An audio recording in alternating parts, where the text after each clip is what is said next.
I just want to talk about something real fast. And you guys may not know, but perseverance and sticking through things can come hand in hand with any struggles that you have. You guys may know this that we did this podcast live, but there's nothing on the YouTube. And the reason is the audio didn't record. So we're sticking with it. I got this young man back. We're going to try and do this again. This is a World Culture Podcast.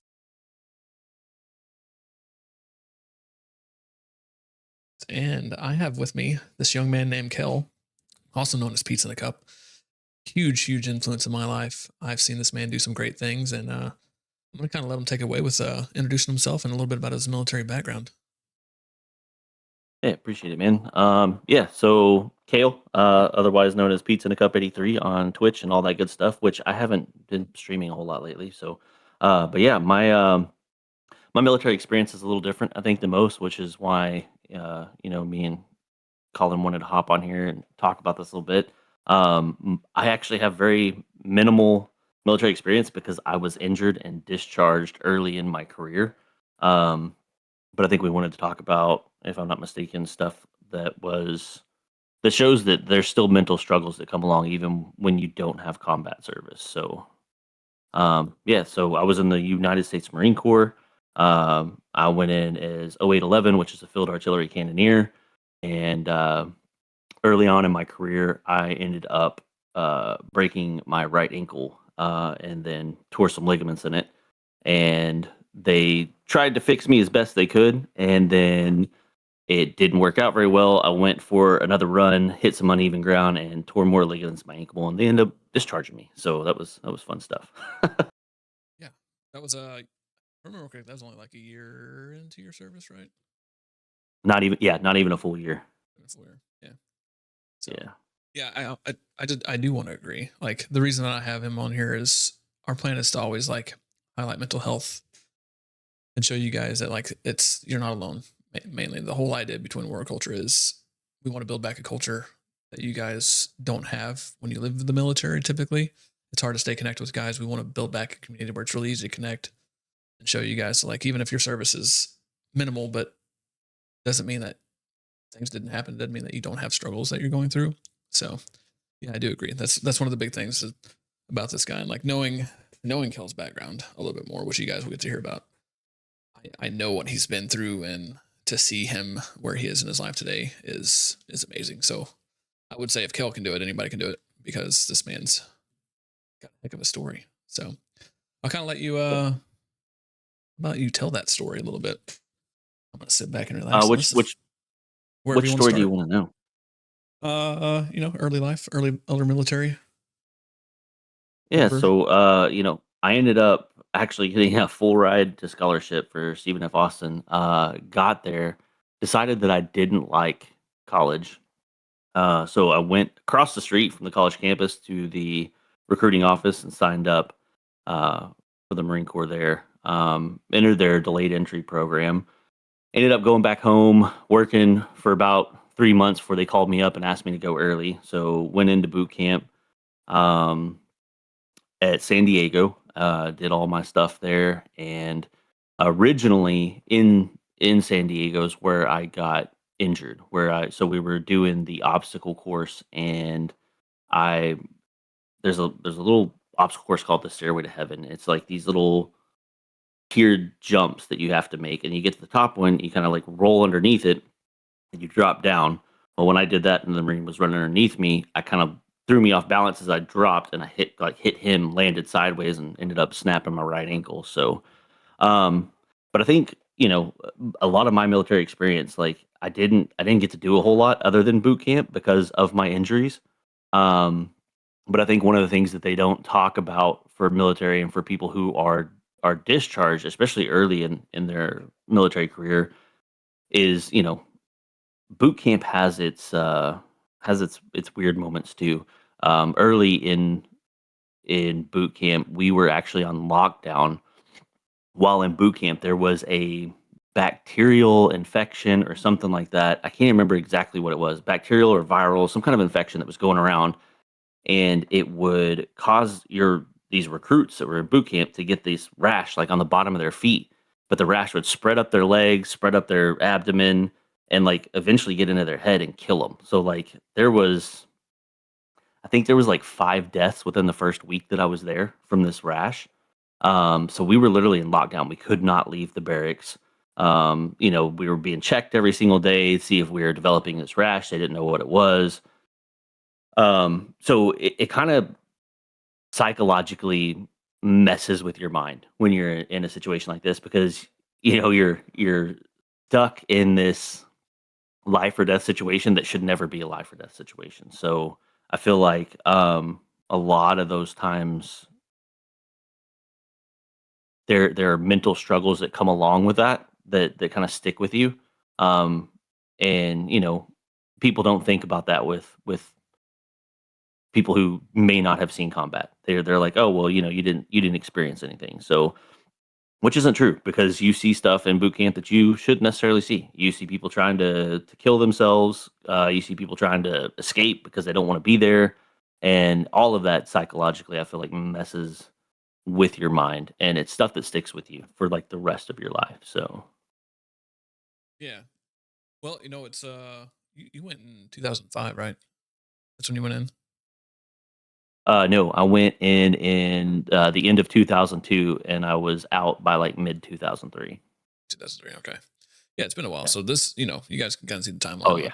what things with Kel talking about how it's like kind of stuck with him and stuff. That being said, he's in a decently good place, I would say. Everybody has their struggles that we go through and stuff, but um, it's acknowledging that we have the issues that happen, that things can stay with you no matter where you're at.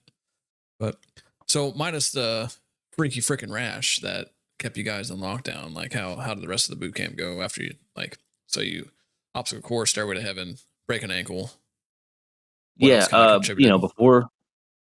Before all of that, we were we were on the going to the parade deck to do like drill exercises, and as we're passing this this barracks, so our barracks houses were 3 stories tall, and as we're passing it, you literally see this kid dive out the 3rd story like head first, right into the concrete, like hit the ground. Um, I don't know if he survived or not. I'm assuming he didn't. He was not moving. He was head first into the concrete, so I don't think he survived. But it's stuff like that. Like people are so there's a lot of people who sign up for the Marine Corps or for any branch at that who when they get there, it's a lot harder than what they realized. And I think the toll of them constantly talking about after you leave boot camp, especially in that time period, you gotta remember. So, 2001, we had the Twin Towers attack, right? So in 2002, we're still heavy at war. So the whole time you're in boot camp, um, you can't you can't really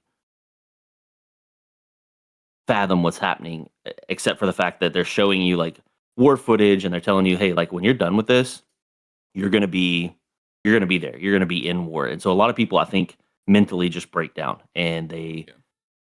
they don't want to be there. They want to escape. They want to go back home. They didn't realize exactly, I think a lot of times people see the uniform and they want to sign up for the uniform or, for the fact that, it's a chick magnet or whatever you want to call it. But you're there for the wrong reasons if that's why you're going in. And so those people try to defect in any way they can. They try to run away and, they keep getting brought back. And eventually it kind of snaps them mentally and you see them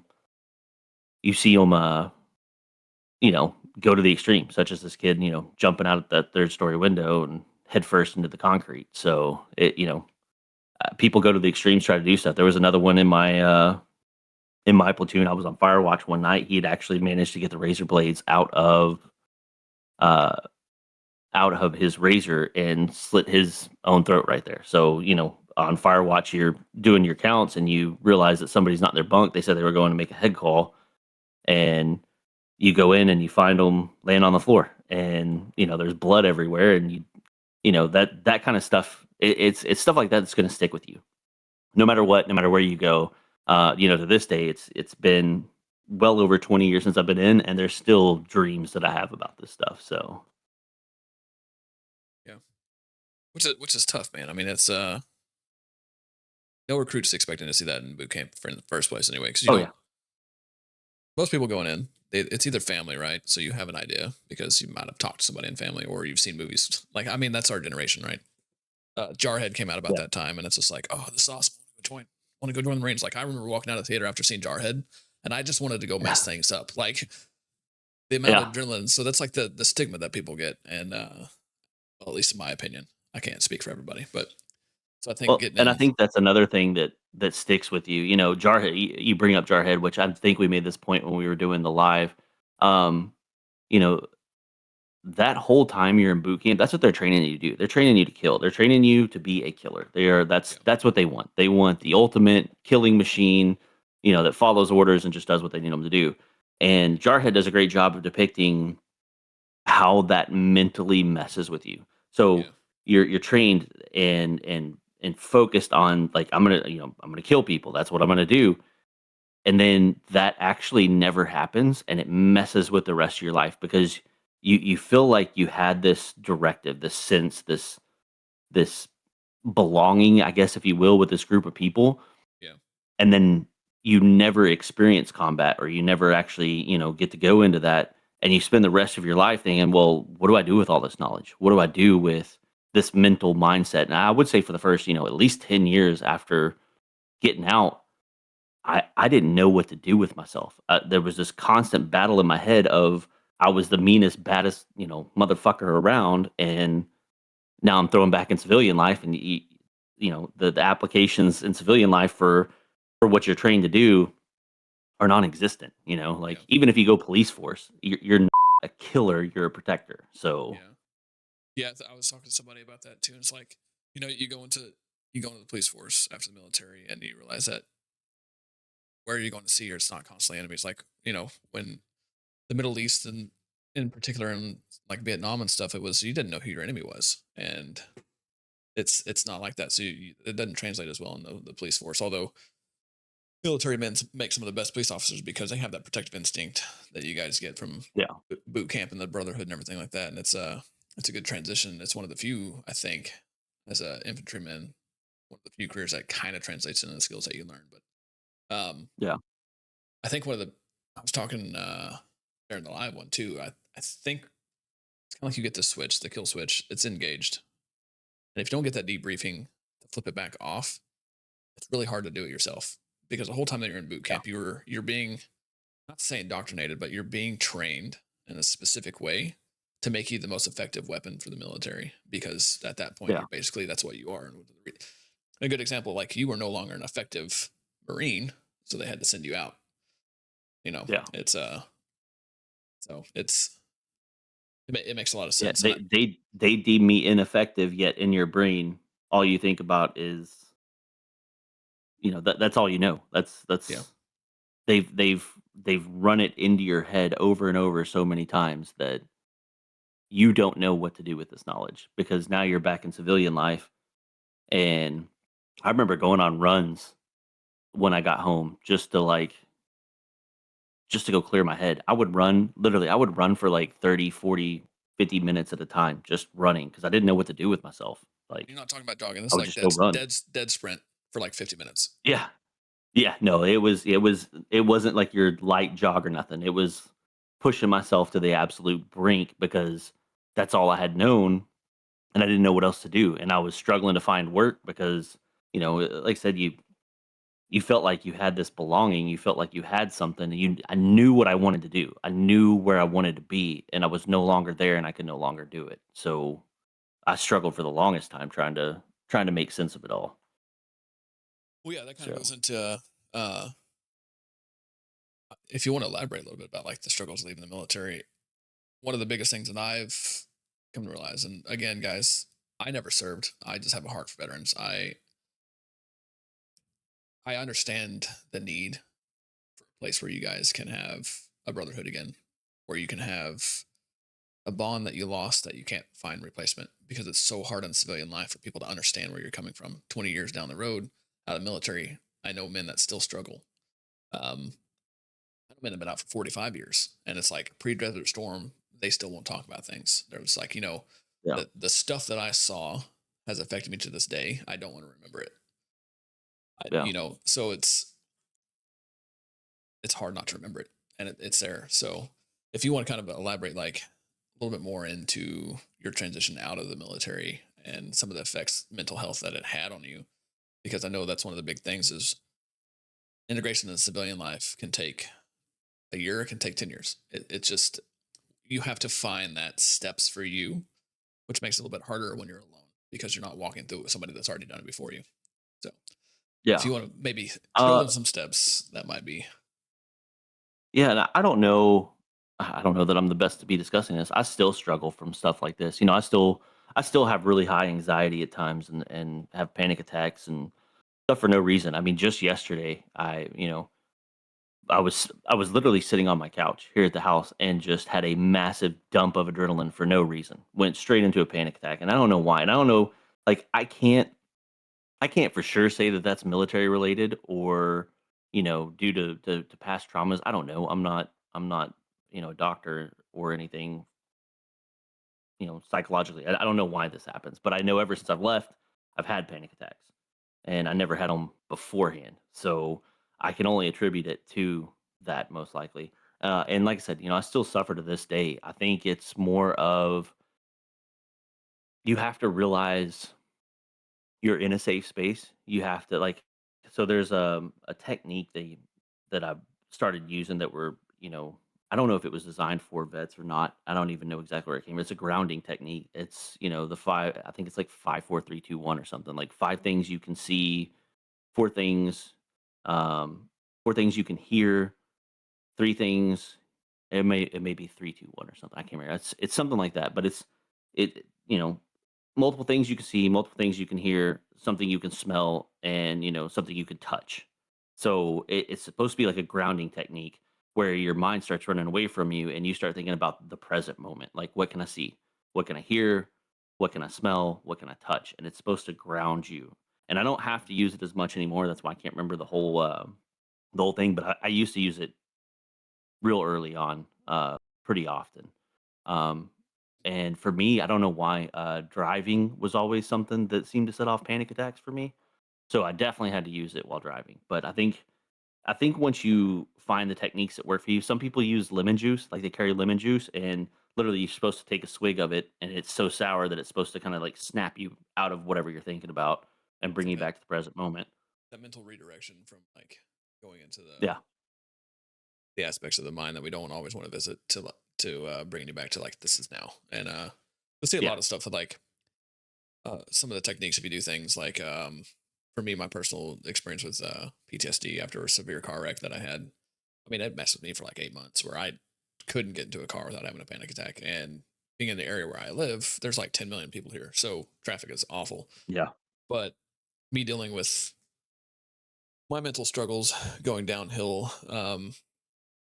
it was kind of an eye opener for me too, which I'll get into that in a second. But what I ended up having to do was go to counseling myself, which is it's fine. It's good to talk. I think everybody has the ability to get a third party perspective on things that's not friends, not family, that can actually give you a little bit more of an insight. But what she recommended doing was EMDR, which is it's a brain remapping basically, and it's you have external forces similar to the grounding techniques in lemon juice, but you have paddles in your hand, and those paddles vibrate.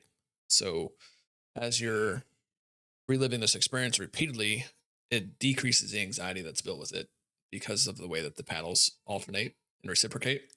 It makes your eyes bounce. I don't know if you guys have ever heard some of the songs that like the goes to speaker to speaker and your eyes move. It does that with your hands, and it allows your brain to remap around that trauma and build a new neural pathway, which can help cut down on anxiety. For me, I was lucky enough to have one session, and I nothing after that. I was able to get in the car. I think the only bad day I had driving was like immediately after that because it just sucked the mental fortitude out of me and like I couldn't function fully. But I had a full day at work afterwards, so working in the setting that I was in, I was driving from house to house to do what I needed to do for work, and yeah, it kind of messed me up. So, yeah. but Yeah, that day well, was and the only that's bad I day. think that's a lot of things that people don't talk about. Like, there's a lot of things that can happen in real life outside of the military. I say real life, like I say real life because there's a lot more civilians than there are military. But outside of military, there's a lot of things that can happen to you that can cause PTSD. It's not just veterans that suffer from PTSD. Early on in my life, before I was even in, I think I was in either fifth grade or sixth grade, like. we grew up in a area that had tons of gangs, man. I remember having like bullets fly past my head because these kids were shooting at us while we were at a fort inside this little forest area we had built. There was a creek back there, and we're sitting by this creek, and we see these kids on the other side, and we're thinking, okay, they're just kids. So we start, hey, how's it going, and everything, and then we hear this pop, sound like a firecracker, and we're like, what was that? And I hear another one, and I literally hear something go past my head. You hear the like, and I'm like, they are shooting at us, like, and I'm fifth, sixth grade, like I'm young, but it's something that's like that that sticks with you for the rest of your life. It's not just military, police, firefighters, all these people deal with stuff, and it can even happen. I mean, outside of first response, such as your car wreck, any experience like that can cause PTSD. So I think a lot of people, you know, the movies had put PTSD in this bracket of it's like, oh, Uncle Joe was in the military, and now every time you yell incoming, he jumps into a pretend foxhole and thinks something like that's not the way it works. Like I don't bounce back into like this military mode. It's almost like my adrenaline dumps, but I have nothing to use it for. Yeah. So what happens is my heart rate increases, my chest starts getting tight. I feel like I can't breathe, and in my mind, I feel like I'm having a heart attack. Like that's my chest hurts. I can't breathe. My palms are sweaty. Like, Yeah, just and that's classic it. panic Like it's not attack. like I'm gonna go. Yeah, I'm not gonna go diving behind a desk or something thinking I'm getting shot at anymore. Like it's just that's it feels like I'm having a heart attack, and it sucks. It's like the worst thing ever. No, yeah, dude, it's and that's how it was like with me too. And it's I think well, I work in healthcare now, so even the stuff that we see now in healthcare is got stuff. But I think one of the easiest and probably the quickest things that we have for like PTSD management and stress management is probably some dark humor. Which, if you guys don't understand dark Yeah, humor, you're like those guys are demented, or that is the most obscene thing I've ever heard. It is, but I yeah, just navigated having something permanently imprint in my head in a negative way. Now I can associate humor with it. It's going to keep me at a different yeah. level, and yeah, it helps a lot. Like, so if you guys ever hear anyone You ever? talk about dark humor, you just don't understand it. Like, that's a big. If you're not military and you're watching this, that's one of the like the biggest things that you might hear is someone talking and their humor just doesn't align with your humor. Like this dude is freaking They'll crazy. see the. Have you seen uh, the advertisements for the Vet TV? Yeah, yeah. They're Yeah, all I'm a little I've sad. I feel like a lot of it's AI now, and I'm a little sad. yeah, yeah, yeah. But Some of them like, and it's funny because I've had civilians talk to me. They're like, "Oh, are y'all really like that?" And I'm like, "Yeah, it's really like that." yeah, It's yeah, dark, but again, it goes back to if you don't understand using dark humor to overcome traumas, you'll never see it and go, okay, that makes sense. Like to them, it's just disgusting. yeah. Which it's funny because if you get in a room with people in healthcare, you're gonna be like, these are the people that are working on me. Like this dude's a Yeah. world renowned surgeon, and he's like, I don't know if I want him cutting into me now after hearing him talk like that. But you know what? He's seen some stuff, and he's been through some things. And until you Yeah. stood in his feet for 12 hours going through a surgery that should have taken two, don't judge him. Don't judge the man Yeah. next to you that might have lost two of his best friends in an instant. You know, you never know. So I guess Yeah. we don't go really a lot on like I'm gonna call it I don't know. Just have some understanding. Compassion, I guess, is the strong Yeah. thing to have. But yeah, man, it's PTSD is it's a crazy thing, and we're here. You guys aren't alone. Yeah. Um, and if you have questions, And we don't ever let anybody tell you it doesn't make sense. It doesn't have to make sense. it doesn't That's have to make that's the sense. stupid thing about PTSD and anxiety is it doesn't make sense. Literally, shit y'all not. I was sitting on my couch yesterday on my phone and had a panic attack. Like nothing was happening. It doesn't make sense. It never makes sense. The anxiety hits me at the weirdest, oddest times. You would think I would have an anxiety right now sitting in front of a camera talking to y'all talking about this stuff, but I don't. What's gonna happen is it's gonna be while I'm sitting by myself and I'm deep in thought inside my Yeah, own mind, and that's when it's gonna happen. And it doesn't make sense because you're not doing anything, nothing's going on. Like most people are like, "Oh, well, you're in front of a camera, you're talking right now. Aren't you nervous about it?" I think everybody gets a little nervous at times, but it's not the same as having an actual panic attack, which sometimes just doesn't make sense, and that's Yeah. just the way it goes.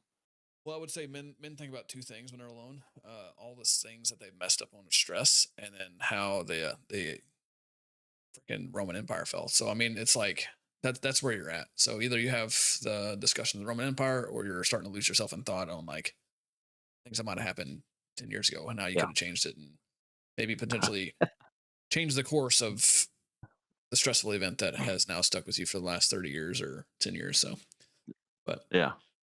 well, kind of do a little transition here. We've talked about some of the mental health struggles. Transition to your life outside of the military. So you kind of spoke a little bit about difficulties finding a job.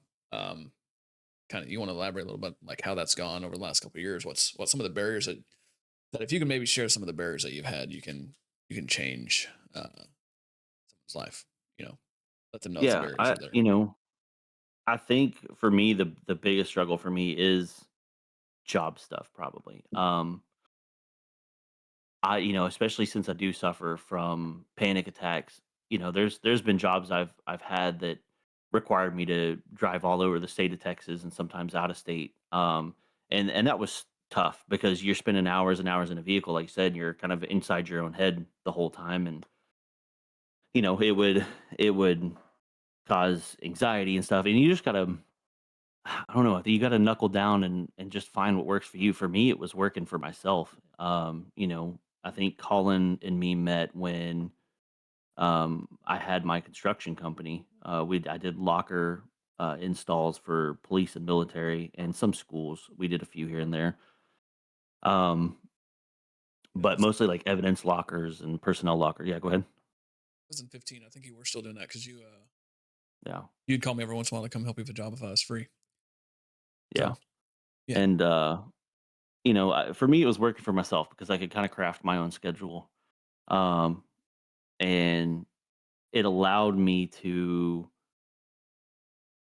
it allowed me to have my bad days because a lot of times in corporate America, if you just tell them, "Oh, hey, I have anxiety or PTSD," they're gonna be like, "Okay, well, cool, still be in here, just get over it." They don't care. To them, you're a number, and they need you there so they can make money, and that's all there is to it. So for me, it was working for myself, to be able to kind of like overcome everything, and not everybody's gonna be able to do that. I understand that sometimes starting a company is not a feasible thing, but there are companies out there. I know. Um, Cabela's, now Bass Pro Shops, since they got bought out, like they are heavy focused on like uh, veteran health. So, I worked there for a little bit, just as like a side job to make some extra money. But it was cool because if I started having a bad day while I was there, they'd be like, "Yeah, just go sit down. Like go sit and relax until you feel good enough to come back." Like they were actually really good. There are companies out there that care about veterans, that care about our experiences, and understand that sometimes shit just doesn't make sense, and you're going to have a breakdown, and you just need a quiet place to have your breakdown, and then you'll come back and you'll be fine. yeah, Um, so it's just a matter of finding those companies. It won't be easy, but don't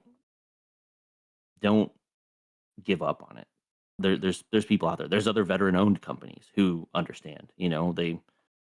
They want you to come work for them as a veteran because they know you're going to have good work ethic, but they also understand you're going to have your days where you're fighting your demons and you just can't get over it. So I don't have any one specific fix all for this, unfortunately. I wish I did. I wish I had a fix all that I could just say, go out there and do this and you'll be better, or it'll be better, you'll find work. But it's trial and error. It's not giving up. It's leaning back on your military training that taught you to persevere no matter what was happening, and applying that in civilian life and just keep going. Who cares? So you've had 15 jobs, so you've had 20 jobs in the past 10 years. It doesn't matter. Just keep pushing. You're going to find that spot for you. So, yes. It's I think the increased number of companies that are not just in military but mental health period. Like 10 years ago when I started working, if you even mentioned I need a mental health day, I'd be like, no. But now, a lot of companies should be like, I honestly just need a mental health day. Like, I understand that my performance at work is going to affect your income, but if I come in and I'm below productivity, you're paying me and you're not getting the return on your investment. And I think companies are seeing that. So, especially the better owned companies are seeing that. Don't abuse that method.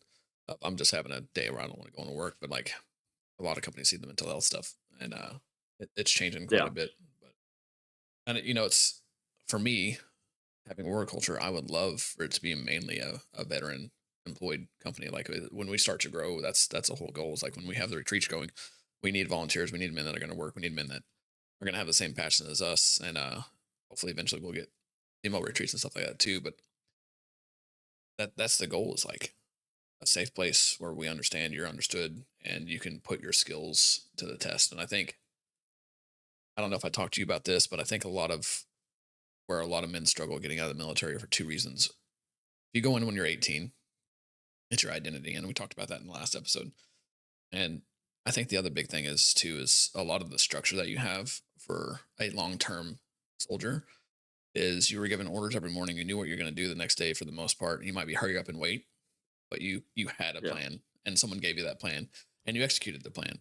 And if you can find a job where you can potentially emulate that, or you have more of a consistent schedule where you have commands that you need to do, minus you crawling out of bed and get to the work on time, like it can do that structure. But it's that lack of that Yeah. stress, the stress of the structure, that I think a lot of men struggle with. And you're not alone if you struggle with it. There's almost every veteran I've talked to that has served for 6 months to 16 years to 20 years. That's the biggest struggle that they talk about when they get out is, I just lost this rigid structure that I've had for the last 20 years of my life, for the last 5 years of my life, and it's ingrained into me, and now it's gone. How do I get past that? I think it's finding a job that translates well into that setting. So, there's high stress jobs all over the place, which I think is one of the reasons that a lot of men go to the police force and they go to the law enforcement stuff, because they think it's going to be that similar structure. But there's a lot of downtime in like the law enforcement, especially if you're running traffic. There's times where you're sitting on the Yeah. side of the road radaring for an hour and a half and no one's speeding, and then you're just sitting there in your own thought with a little radar gun. So, I mean, but manufacturing is a good place. Like as a military man, most of you guys are really, really good with your hands in some form or fashion, and they translate really well into manufacturing. Um, Yeah.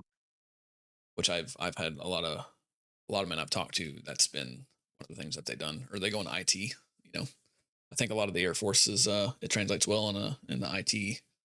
Um, Yeah. If you had a good technical background from the Air Force, then IT. yeah, Like if I could go back and do it all over again, I'd probably do Air Force over the Marine Corps. I think there's a lot more civilian applications that you're yeah, trained for in the Air Force than you are for, in the Marine Corps. Where Marine Corps, they call us, they call us jarheads and crayon eaters for a reason. There's really no there's very few jobs in the Marine Corps that I think translate directly into civilian life. So yeah. Well, it's partly because of the fact that every Marine is a rifleman.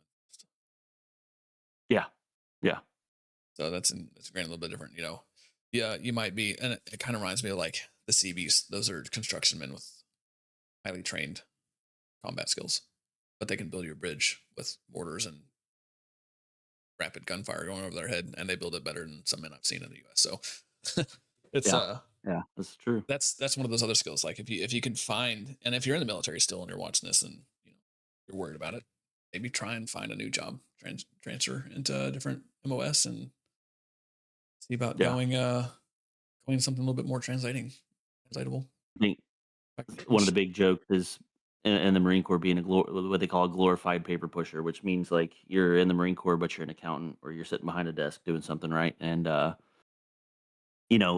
while a lot of us joke about that, the majority of Marines who get out who weren't glorified paper pushers struggle with civilian life. While the paper pushers, they had a normal job, they had an accountant job. They get out of the Marine Corps and they go right back to being an accountant, and now they have the benefits of having their retirement from the service as well as whatever medical benefits they're receiving, and they're right back to civilian life, and it's a lot easier transition. So there's nothing wrong with spending your first 10 years doing something that you want to do, as far as if you want to go field artillery, you want to go rifleman, whatever you want to do, but then transitioning in your later years and finding something that moves into a more civilian application. I feel like that would make it way easier to get out. But Yeah, I'd imagine. I was, which this is another term of perseverance. We did this podcast, and then 2 days later, I recorded another podcast that the audio was completely jacked. Same settings that worked on the first one. It was great, fantastic.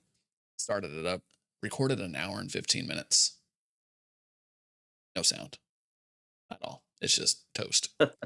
And we'll record that one too. But when I was talking to him, it was his translation was like he was in the Air Force, right? But he was also security forces, so it was a huge change of what he was doing. He's like, well, I'm going to get out and do the law enforcement. Got out, and he did. Um, but I think a lot of people will kind of sleep on like the content creation. If you have a good personality, give it a go. Like what's it going to hurt? If you need something that's more stable, you want to be something for you, try it. I Yeah. don't condone always creating competition for us and for other things, but it's a find what you can be passionate about that can keep you grounded and keep you on a schedule. And one thing I'll tell you about content creation, if that's something that you guys want to do, I don't even know why I brought this up, but it is one of the most challenging things that I've done in the terms of like the energy that you have to keep, the stress that you have in front of a camera, and then the amount of editing and stuff afterwards. So everyone's like, "Oh yeah, you're in front of the camera," but they don't see that 90% of the time that you're behind the camera or you're in front of the Yeah. camera, it's a 90% behind it that is a big income or not a big income. It's a Which is why huge I suck at it because I can't get the 90% of being off camera and actually editing stuff. yeah, it's fun. I got to learn how to So, edit. I I suck at got this. I got the crash course in editing videos and stuff. It's fun. But one thing I ask everybody is military, probably one of the biggest impacts it had on your life. Good, bad, ugly, whatever you want to divulge. Everyone's story is different. So I always like to that's one thing I ask every guy that we do on the podcast is the impact the military had on your life. Uh, yeah, I think the biggest impact that it's had on me is just perseverance.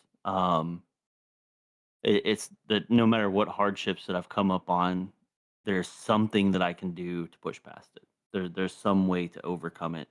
Um, and I'm not saying it's going to be easy every time. As you well know, you've seen me at my lowest at times.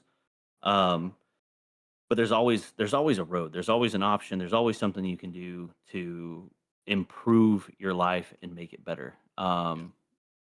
Whether it's w- whether it's somebody else that does it for you or you do it yourself. Like it still takes the initial step of you reaching out to somebody. You know, Yeah. for mine was my wife, and my wife ended up calling you, and you came over, and there is somebody you can always talk to. There's somebody there that's there for you, and you got to push, man. You got to push. You've seen me at my lowest times. You've witnessed me. Literally, I think you came over that day. For those of y'all, could be all background. Like I was going through like real dark times, y'all. Like my anxiety and my depression were so bad that it was literally like I felt like suicide was the only option, right? And I told my wife this, and I just told her how bad it was getting. Less than a couple hours later, Colin shows up at my door, walks through, and like probably gives me one of the longest hugs I've ever had in my life. We just sat there, dude. I broke down, and I think when you hit those moments, it's really hard to it's really hard to pull yourself out of those moments. You do have to rely on somebody, but you also have to realize that those people who show up for you don't mind showing up for you. Um, so if there's one thing that I could tell you that the military did for me, pushing past those moments is key. When once he showed up and once I realized this and I realized that there are people in my life that want me here and will push me along the way and keep me on track, things got way better for me, like way better. Um, so yeah, I would just say perseverance is probably the biggest key factor. It's just pushing, man, hitting those low points and just realizing you could still get up and come back from that. So Man, it's amazing. Yeah. Experience. It's funny because we've talked about that. Like that was not an intention. We did not plan that. Like that was not part of a script or anything. Perseverance has not been like what we want to discuss in this. It's just kind of uh, my life tends to run in themes. So when we have yeah, when I do things like this, it just tends to kind of fall together in like pieces and stuff like that too. But yeah, so actually, it wasn't your wife that called me. It was a man that was across the world messaged me on Discord oh, and said, was it? "Hey, Oh, yeah, Another He, military man. another military man, yes. So this is like, you know, real life. But he messaged me and said, pizza just left all of our communities. Can you call him? So I tried to call him, no answer. Called him back, no answer. Called his wife, no answer. I think I called your wife like 6 times, and then she was at Oh, work. really? Yeah, she was at work like this time. You gotten off early that day or something, and finally got a hold of her, and she's like, he's doing okay. I think he's taking a shower right now. I said, okay, well, I am at this point. This man and I used to live really close to each other, well, close like 45 minutes. I moved to the other side of the city, which is like 55 miles. And Yeah. yes, our area is big enough that it's like 55 miles. Actually, I think it's like 62 now from where I live to where you're at now. Um, Yeah, it's a good drive. It's like an hour and 20 minutes or something like that. So maybe more yeah. than that. So this wasn't just like a normal time of day either that I finally got a hold of her. This is like at 10 p.m. So we finished what we were doing, grabbed my toddler. Actually, I don't even think he was still infant at the time. We grabbed food and just like hightailed it to this man's house because it's just, I've come to realize over the years that one phone call can change a life. One knock on the door can change a life. And it's like a defining moment. Like, I don't think that he'd be here today, honestly, if I hadn't come and knocked at your door at 10:30 at night and didn't say a word to you, just walked in and gave you a hug. I remember Yeah. I remember the interaction, the first thing that was even said is like, what are you doing here? And I said, it doesn't matter. And then like that was Yeah, that sounds about right. yeah. And that That was sounds like about the right. interaction. It's so show people that you care. And don't Yeah. be afraid to reach out. They changed the national hotline. It is now 988. So Mm. 3 numbers. Help is 3 numbers away. And you have never met that person that's gonna be on the end of that line, and they care for you more than you'll ever know. Yeah. That person has passion, that person has understanding, and they are there because they have the same hatred and the same desire to stop not just military, but to stop everybody. But my goal is to stop There's the 22 a day. Yeah, there's no shame. There is no shame in calling that number at all. Like, I have called that number, so there's no shame in that. It That was another moment in my life where I was feeling low, but me and my wife were going through something and we were separated, so I didn't really have much of anybody I could talk to at that time. I called that number and talked to somebody that was truly one of the most genuine people that I had ever met. Just and I, people are like, oh, well, they have to do that. No, these people, they care, man. They really do care. And the reason I know that is because a, a day after that I made that phone call, they called me back, same guy, uh, asked me how I was doing. And then 2 days after that phone call, they sent a representative from Veteran Affairs to uh, to my apartment, and they like came and physically checked up on me. So these people care, like they do. There's no shame in calling that number. Yeah. Yeah. I don't know if it's I don't think past them like keeping up with you if there's like a registry or anything like that, if you guys are worried about. Um, if I call that, am I going to lose some of the rights that I have? I know a lot of militaries are big in the 2A environment. I'm big in the 2A environment up until December. I own a firearms manufacturing company. So, I mean, it's like, I understand where it comes from. Everybody has those struggles and stuff like that. So I want to reiterate there's help. Um, I and mean, as, I've bought hunting rifles since then, and nobody said anything. So I don't think that they track any of that stuff or anything like that. So yeah, so, don't be afraid. Um, at the end of the day, though, your life is more important than some of the rights that you may fear losing. So, um, yeah, yeah, I, I wish we had more of a capacity in the terms of immediate help. I can say what Warrior Culture does, and things that we do are different when it comes to long term mental health. And we'll get into that a little bit. Probably not in this podcast, but we'll really kind of break it down on what we view and stuff. And one of the reasons I have Kellen here, he's been through the same training with me, and he's seen where things can go with what we do, type of ministry that we have.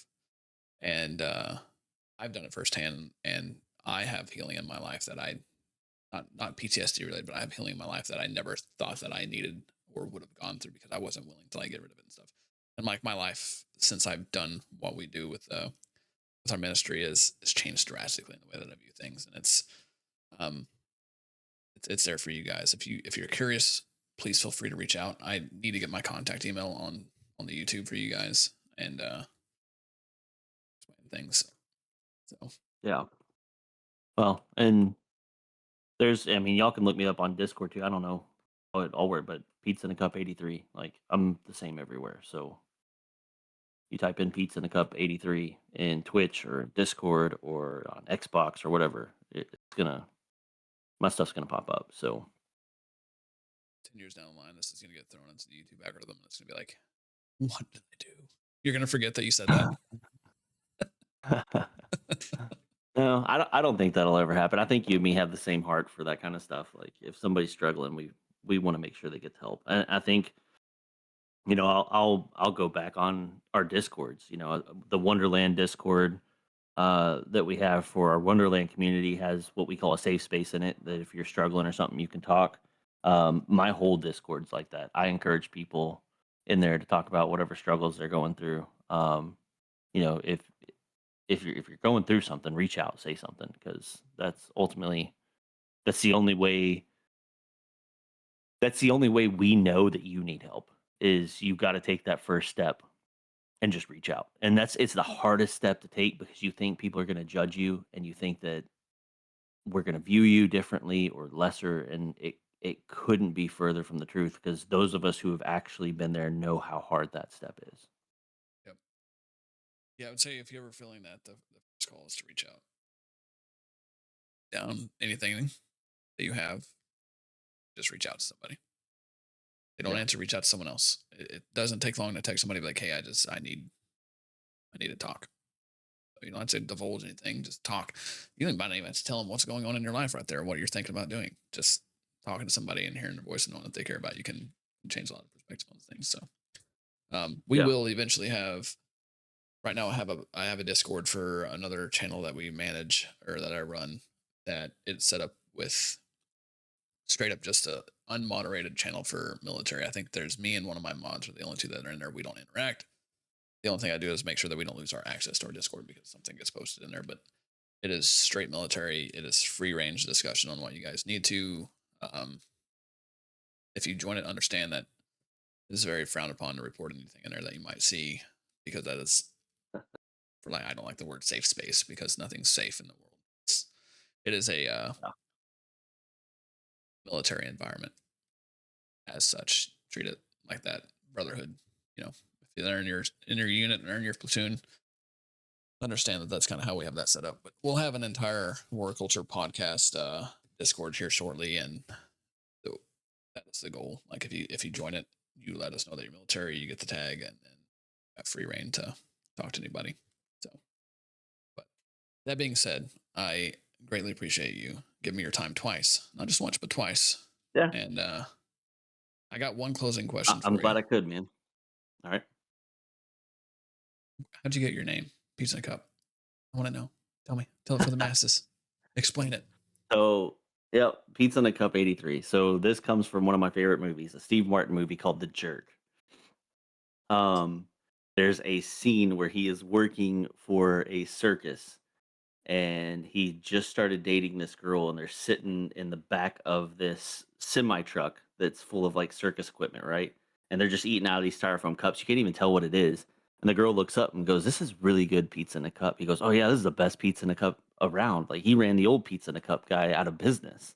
And I don't know why, but pizza in a cup has always stuck with me, and it's always been one of my favorite scenes from that movie. So yeah, the name Pizza in a Cup, and then 83 was the year I was born. So that's where it comes from. It comes from The Jerk, man. Steve Martin is one of the greatest out there. I absolutely love that man's comedy. So, Yeah. and he's talented, y'all. Like, a lot of people know Steve Martin from his movies. What they don't know is Steve Martin is a a book writer, a juggler, a musician. Like, the man is the shining beacon of perseverance. Like, if there's a person who's persevered in his life, it's that guy. He's pushed himself to learn so much stuff, Yep. and always been a role model of mine, just because he truly believes that you don't have a limit. Like, if you want to learn something, get out there and learn it. So, 100%. but that's where Pizza in a Cup 83. Little homage to Steve Martin and the Jerk movie.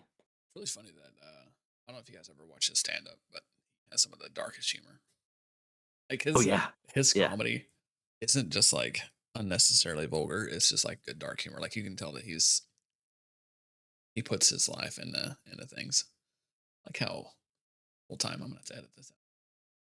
Care about that the whole time. Okay, we finally cleared it. Yeah, we'll just do a little zoom in, maybe. zoom in. But but Ready for my yeah, close up.